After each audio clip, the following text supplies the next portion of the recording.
Hello দর্শক, আমি চলে আসছিলাম আজকে আঙ্গুর বাগানে। ঠিক আছে, আঙ্গুর বাগানে এসে দেখি যে আমি তো প্রথমে বিশ্বাসই করতে পারিনি যে এত সুন্দর আঙ্গুর হয় বাগানে। এটা কি থাইল্যান্ড? না না, এটা কিন্তু থাইল্যান্ড না, এটা যশোর। এই দেখেন, থোকায় থোকায় আঙ্গুর, থোকায় থোকায় আঙ্গুর, শুধু টাকা আর টাকা।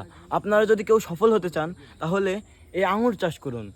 তো তারপরে এসে যশোর জেলার মিশ্রি দেওয়ারা গ্রামে এসে আমি দেখলাম যে এত সুন্দর আঙ্গুর। আমি আপনাদেরকে একটা খেয়ে দেখাই, যা মিষ্টি দর্শক, আপনারা এসে না খেলে বুঝবেন না। আর এটা যদি প্রমাণ করতে চান তাহলে চলে আসুন। আর এখানে কিন্তু শুধু আমি একা আসি নাই, এখানে আমার সাথে আরো অনেক কন্টেন্ট ক্রিয়েটররা এখানে আসছে। এইরকম থোকায় থোকায় আঙুর চাষ করতে চান তাহলে আমাদের বড় ভাই, অভিজ্ঞ বড় ভাই, তার সাথে যোগাযোগ করুন।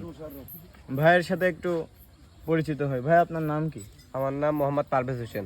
আচ্ছা, এই আঙুর আপনি কতদিন চাষ করতেছেন? বা এটা 9 মাস লাগানো হয়েছে। তো আপনি দর্শকদের উদ্দেশ্যে কিছু বলবেন কি?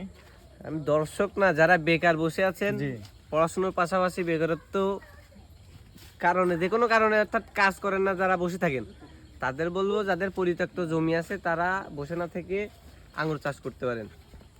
আঙুর চাষে সফল হবেন আপনারাও, যদি আমার মতন আপনারাও পরামর্শ বা বিভিন্ন জায়গা থেকে আপনার যে অভিজ্ঞতাটা অর্জন করে আনতে পারেন, তাইলে আপনিও সফল হতে পারবেন।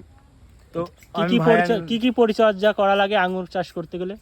আঙুর চাষ করতে গেলে তেমন কোনো পরিচর্যার প্রয়োজন নেই। সাধারণভাবে বাড়ির আঙিনায় যেসব গাছপালা থাকে আমরা যেভাবে পরিচর্যা করি, ঠিক একইভাবে এটা পরিচর্যা করতে হয়।